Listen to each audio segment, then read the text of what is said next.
What's up, beautiful people? Welcome, welcome, welcome to the road to ASAPH 2024. Man, we're so excited about today's episode as we count down. The days are getting closer and closer and closer. And if you haven't yet, man, hey, listen, begin to make plans to join us here at the Miles E. Monroe Diplomat Center on May 3rd for ASAPH 2024, the encounter. Listen, it's going to be a worship night like none other. And listen, today, my special guest, as we count down to the road to ASAPH 2024, man, listen, we are so honored and privileged to have him flying in all the way from Dallas, Texas, to join us for a time of worship and lead us into the presence of the Lord. I'm talking about worship leader, recording artist, author, father, husband, the list goes on. I'm talking about none other than our international guest, none other than the Geoffrey Golden. Geoffrey, welcome to the road to ASAPH, man. How you doing? My brother V Mac, man, I'm doing well, bro. How you Such an been? honor, man. Yeah, Such an yeah, yeah.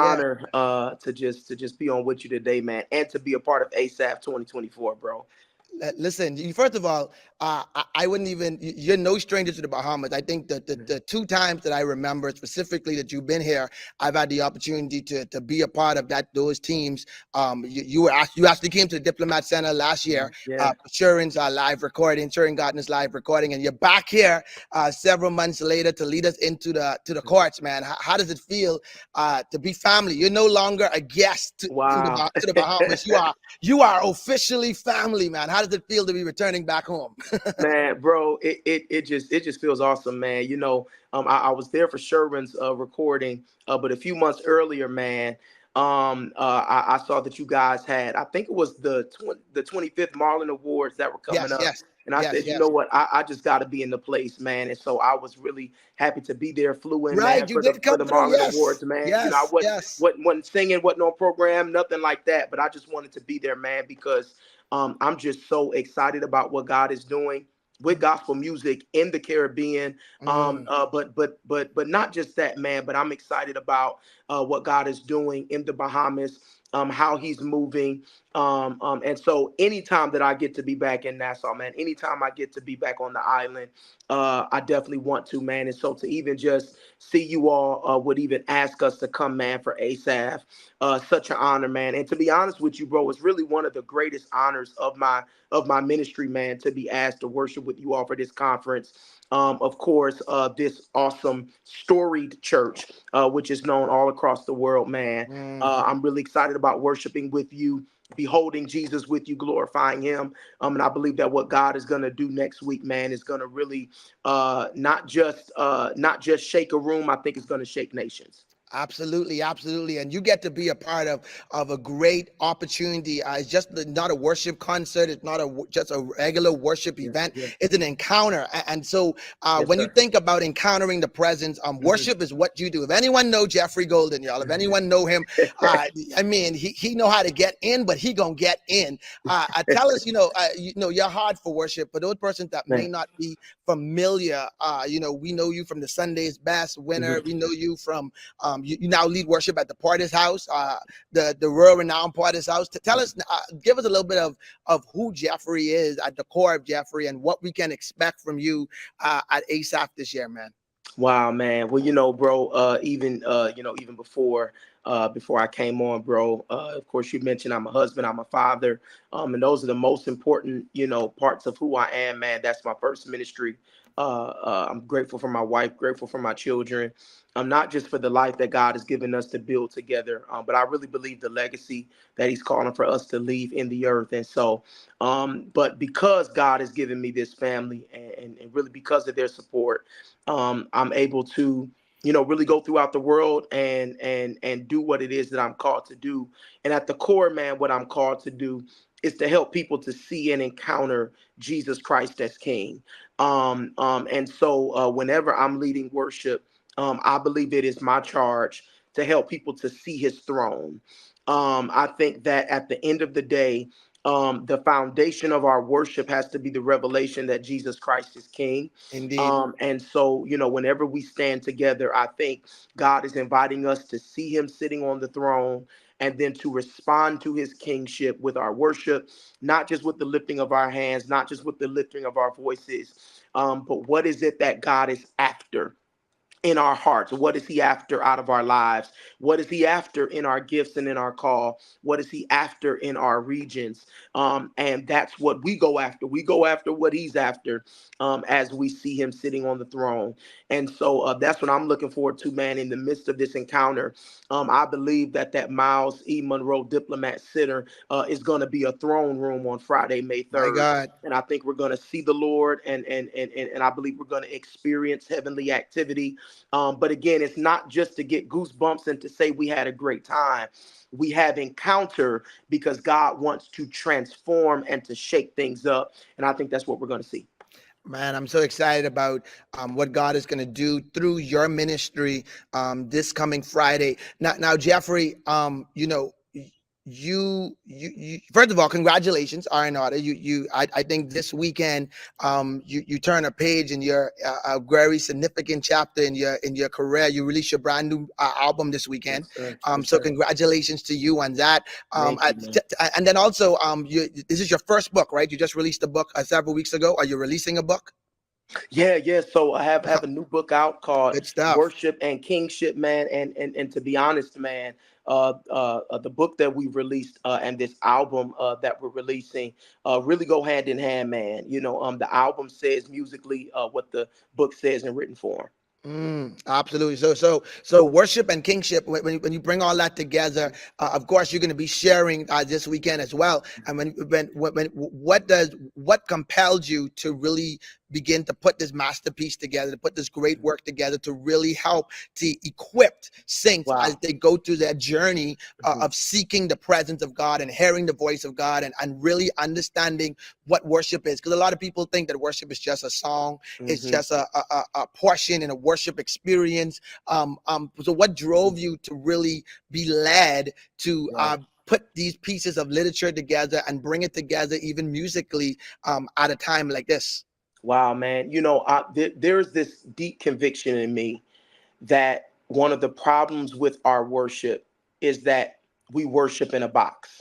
Mm, And so this question really occurred to me: if Jesus really is king over all, then why do we worship in a box? If his lordship is so all encompassing, then why is our response to that lordship so limited? And I think wow. it's because we don't really fully understand what worship is. We don't understand worship as an all encompassing response to the multi-dimensional reality that Jesus Christ is king. And so I think Mm, that we need to reset worship on a foundation of Christ's kingship.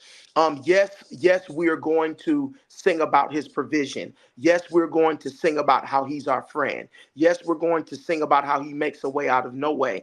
But we're going to understand all of that. Why does he make a way? my Why God. is he our friend, right? It is because he is the God who sits on the throne. And I think that when we understand his position, and when we understand who Jesus is, his personhood, where he sits, when we understand what it means for him to be the Word, what it means for him to be Lord, what it means for him to be Christ, then I think our worship begins to break out of a box. Because when I Mm. really see Jesus Christ reigning over heaven and earth, then I begin to see my worship as an assignment to meet Jesus wherever he reigns and to build an altar for him there. My God, my God. And when you think about ASAPH and what ASAPH represents, even Man, spiritually, yeah, and of course, ASAPH is in the Bible, but what we kind of coined it to be here, always sanctified, always praising him, is wow. what we coined it as here. And that's what ASAPH means for us. It's just not a day, it's just not a moment, it's just not a service, it's just not an opportunity, but it's really a lifestyle, always being sanctified. When you think about sanctification, and when you think about your role and your responsibility Mhm.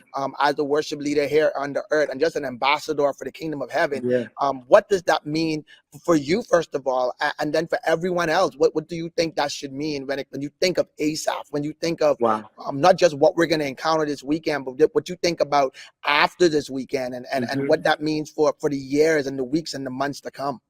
Man, that's so powerful. Always sanctified, always praising him, ASAP. That's so powerful because as worshipers and worship leaders, a lot of times we focus on the praising him part, because that's what we do on the stage. That's what we do on the platform. That's what we do in our rehearsals. We're praising him, but we're not understanding that it's that other aspect of it, of sanctification, that really marks the worshiper, right? What makes us different from any other religious entity, any other form of faith that is practiced, or spirituality even that's practiced around the world, is we have a revelation of who Jesus Christ is. And Wow. so and so to be sanctified then is to be set apart to who he is, to what he wants, and to where he is taking the world, My right? God. And so to be sanctified, right, means that I am an ambassador of the kingdom, and I'm an ambassador of the kingdom. Why? Because I have pledged allegiance to my king, number one, because I am obedient to my king's wishes, to his demands, to his commands, right? Your kingdom come, your will be done on earth as is in heaven.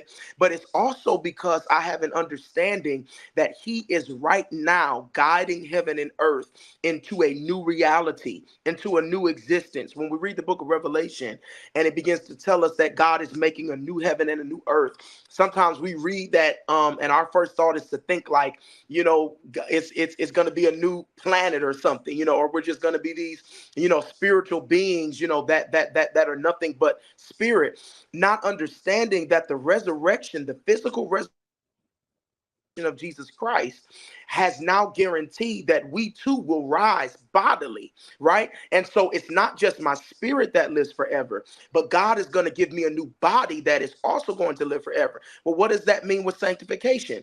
God is inviting me to live in this body, the kind of life he's going to have for me in that body, right? Sanctification is about grabbing onto the reality of a world that is coming, even in the world that now exists. Wow. My God, my God. Listen, we can't wait for this weekend. You just warming us up.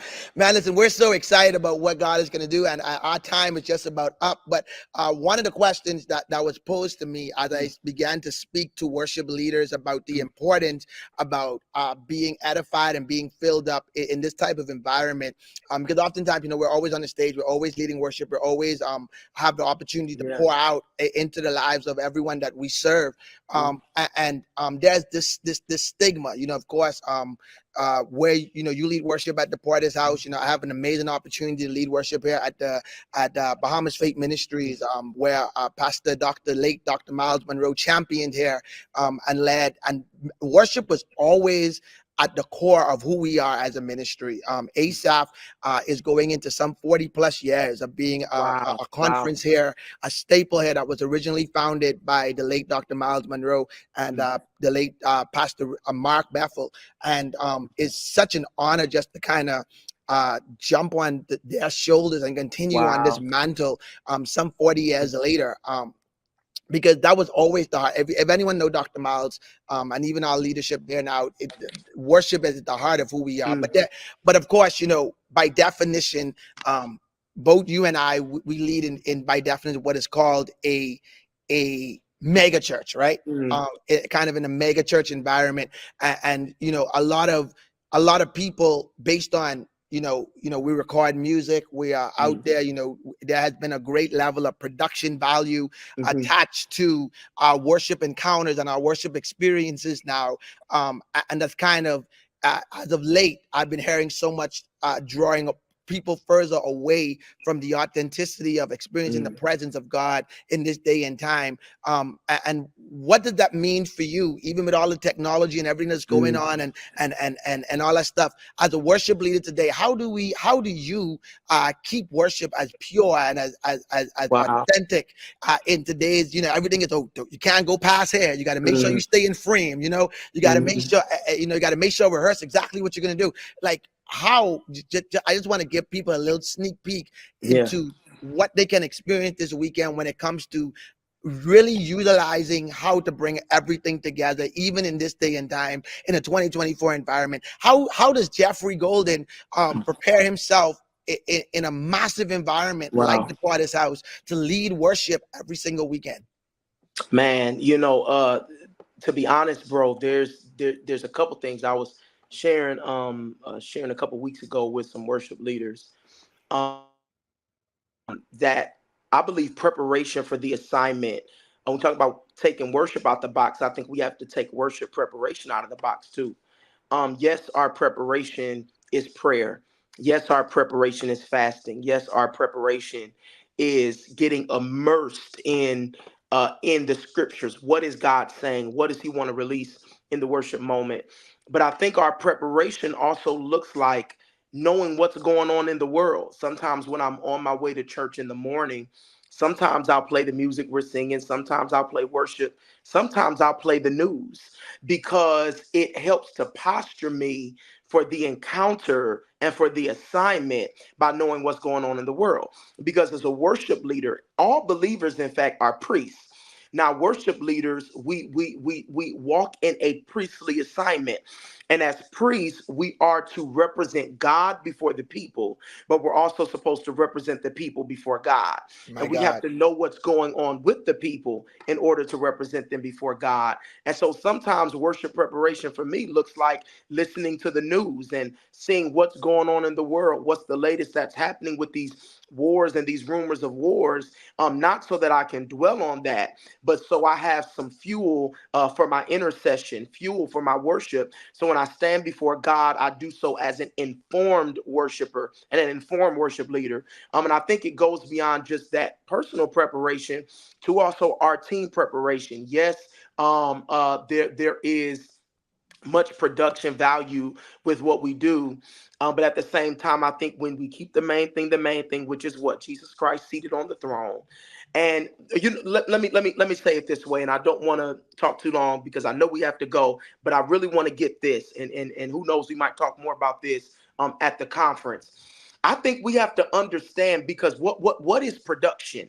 When we are producing something, we are creating, or we are cultivating, or we are harnessing sound, imagery, even with the lighting, all those different things. Why? Because we're trying to tell a story. My God. A production is about telling a story. So the issue is not that we have production in worship. The issue is we don't know what story we're trying to tell. And so as a worshiper, this particular light show, the font that we use for the lyrics, the way that we produce the songs should all be about painting a picture of who? Of Jesus, that they would see him, that they would hear something that would somehow call their ears up into the heavenlies, that they would now have an experience and a revelation of who God is and what he's doing. And so again, the issue with production, when we become focused on making everything look and sound good just for the sake of looking and sounding good, we miss it. But when we recognize that the production value is supposed to tell the story of the kingship of Christ and our response to his reign, I think that's when production, especially in a megachurch context, becomes a very powerful thing. My God, my God. Listen, Geoffrey, our time is come and gone, but listen, we're so excited to have you here, as we call it, the 242 in beautiful Nassau, Bahamas, this weekend for ASAPH 2024. Geoffrey, as we wrap up, man, I believe that your heart is so here. I believe that you are preparing and ready to just pour out what the Holy Spirit has been birthing inside of you to God's people this weekend. As we wrap up, bro, I just want you to kind of speak to every person that may be on the fence, every person that may that may have seen the promotions and be like, I don't know, like, I just want you just to pour into them, 60 seconds, why you Wow. feel that they should be in this place on May 3rd to encounter the presence of God like never before. What are you believing God for this weekend? I just want you to pour out for the next 60 seconds, man, as we wrap up. Yes, sir, brother. I truly believe in my heart, in my spirit, that May 3rd at the Miles Monroe Diplomat Center at Bahamas Faith Ministries with Crown Worship for this ASAPH conference, I truly believe it is going to be a meeting ground between heaven and earth. I feel this so strongly that we are literally about to have a tent of encounter. I believe somebody's going to come in that place who's going to have an Isaiah 6 encounter. I saw the Lord high and lifted up. Somebody's going to have a Revelation chapter 4 encounter where John hears the voice of Jesus Christ saying, come up here and I'm going to show you some things. I believe that what God has for you is a meeting with him that is going to revolutionize the way you see, the way you live, even the way you lead. I even feel this. I don't know why. I feel like there are some people who may not even be worship leaders. You might be a business leader. And God is calling you into this encounter on May 3rd because he wants to revolutionize the way you do business. He wants to revolutionize even the way that you run your small business and the way you do economics and money and finance. I think that the glory of God is going to be so strong in that room that whatever sector you represent, God is going to bless it. Meet us at the 10th meeting on May 3rd for ASAPH Worship Conference. You heard it yourself, ladies and gentlemen. Mr. Geoffrey Golden, he's coming all the way in from Dallas, Texas to join us on May 3rd for ASAPH 2024. Listen, you want to be in the place this coming weekend. It's going to be an encounter like never before. And listen, if you haven't done so, go ahead and stream the new album and make sure to buy that new book from Geoffrey Golden. As you encounter the presence of God, you can learn about worship and kingship like never before. Geoffrey, man, thank you so much for joining us this weekend, man. I'm so excited to have you down here. We're going to chop it up a bit more when you get here. But listen, man, thank you once again for joining us. And we're looking forward to seeing you at the encounter at ASAPH 2024. Thanks so much, man. Thank you, brother. So excited, man. Thank you. Blessings.